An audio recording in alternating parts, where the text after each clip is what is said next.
Your thoughts are what's going to shape your life. Your thoughts are very important, and you need to understand that. Every time that we have a thought, we think of it so low and we don't give it a good chance to register or anything. We just go with the flow of that. But I'm saying we can't do that anymore. With a thought, it becomes an action, and actions lead up to habits being built over time. And then habits being built over time creates your identity, and your identity is what shapes your purpose or your destiny in that sense, right? So, again, for the people who don't get it quite yet, a thought turns into an action then turns into a habit then turns into one's identity, and one's identity then defines their destiny and their purpose, if that makes sense. So, the question you might be asking is, okay, how does the way I think, how is the way that my thoughts flow out, how does that affect me as a student or an overall person? And I'm here to tell you that. So, over the past couple of days, I've been really thinking on top of my thinking. And you might be like, Michael, what are you talking about? That makes no sense.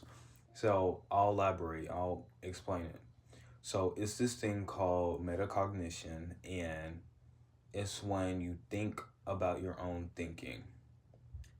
So, for example, I can say, I wonder why the sky is blue, okay? Why is the sky blue? And then on top of that question, I will put another question on top of that. I would say, why am I having this question of why the sky is blue? And I'm having the question because the sky is blue because I looked up at the sky. And then you might say, why did you look up at the sky?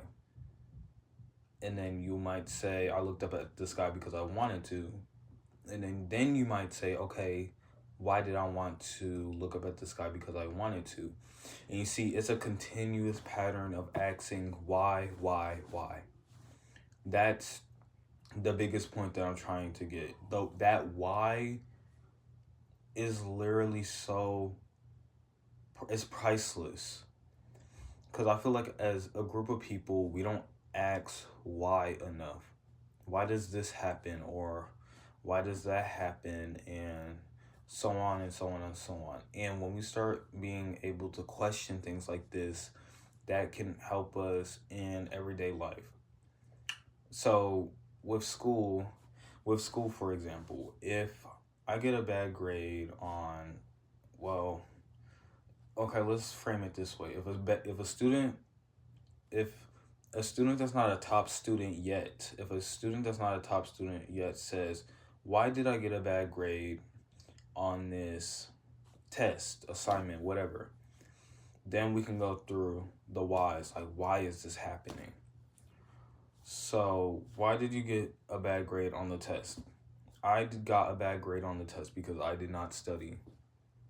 And then that question can be asked upon another question. And then you can be like, why did I not study? Because I didn't feel like it. Why didn't you feel like it? Because I had football practice and I was too tired to do my homework. Like, you see how you get to the root cause? Like, you break down the big complex thing and it gets littler, littler, and littler. Like that, basically. And that shows, right? It's just the way how thoughts are developed is such a beautiful thing because you have to be able to think very critically about what you're thinking about, the thought that you're having at the for real, surreal current moment, right?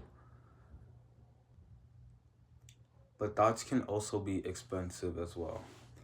Sometimes you might come up with an uncomfortable thought that you feel like is too much and that you shouldn't explore deeper.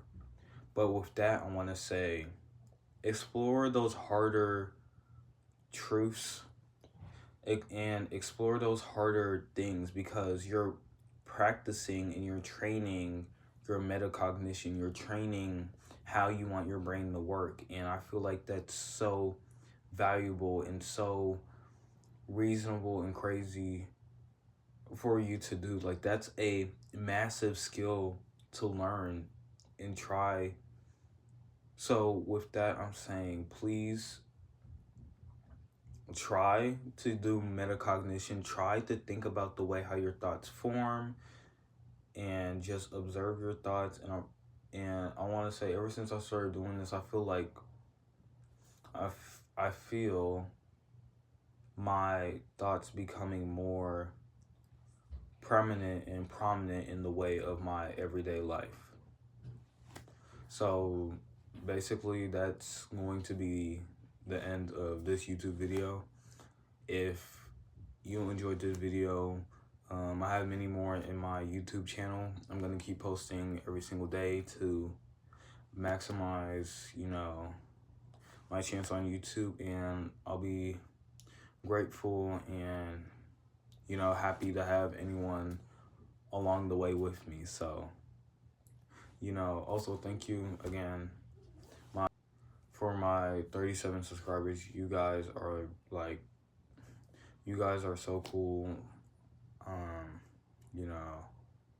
I appreciating like the likes, comments, because it's really showing me that people think the way that I do. They think really deeply about issues and stuff like that, and I'm glad that I'm able to find like a community of people who wants to get better at education, want to just improve their life overall. So thank you guys, and to anyone new, if you're interested in this, like, subscribe, and thank you for your time.